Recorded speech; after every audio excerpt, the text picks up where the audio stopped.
भुवन जी, आपके पास आऊंगी। कहीं ये ओवर कॉन्फिडेंस तो नहीं था कि अखिलेश यादव चुनाव प्रचार प्रसार करने के लिए नहीं उतरे मैदान में? दूसरी तरफ बीजेपी ने अपनी पूरी ताकत झोंक दी थी दोनों ही सीटों पर।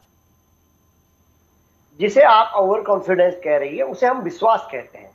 हमारा समाजवादियों का आजमगढ़ के प्रति हो चाहे रामपुर के प्रति हो, परिवार का नाता है, विश्वास का नाता है। आप पिछला परिणाम उठा के देख लीजिए, उस विश्वास माननीय अखिलेश यादव जी से वहां का परिवार का नाता है और निश्चित तौर पे हम अभी भी आश्वस्त हैं। पूर्णतः आप देखेंगे थोड़े समय बाद फिजा फिर बदलेगी और वहां पर दोनों कैंडिडेट हमारे विजयी हैं।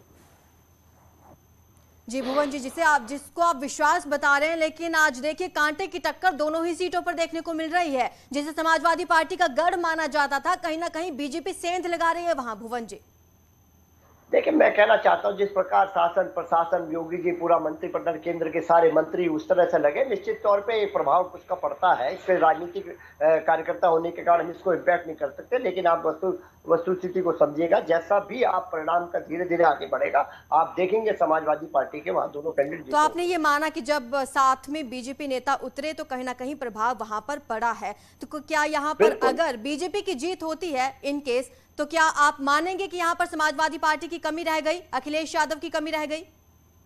देखिए, मेरी बात सुनिए, कोई भी जब पार्टी लड़ती है तो उसके बाद चिंतन मंथन होता है और हम पूर्णतः आश्वस्त हैं। ये तो आपने प्रश्न करा था, मैं कह रहा हूं हम पूर्णतः आश्वस्त है, वहां पर दोनों जगह हमारी जीत होगी।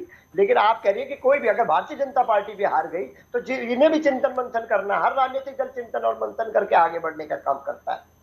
चलिए, इसी पर आनंद दुबे से एक कॉमेंट ले लेते हैं। आनंद जी बताइए।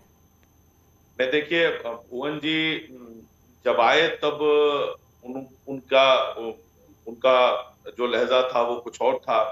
अब देखिए धीरे धीरे वो सत्य को स्वीकार करना शुरू कर रहे हैं। आप देखिएगा कि कुछ देर में सत्य को स्वीकार कर लेंगे, लेकिन पूर्णतया नहीं करेंगे।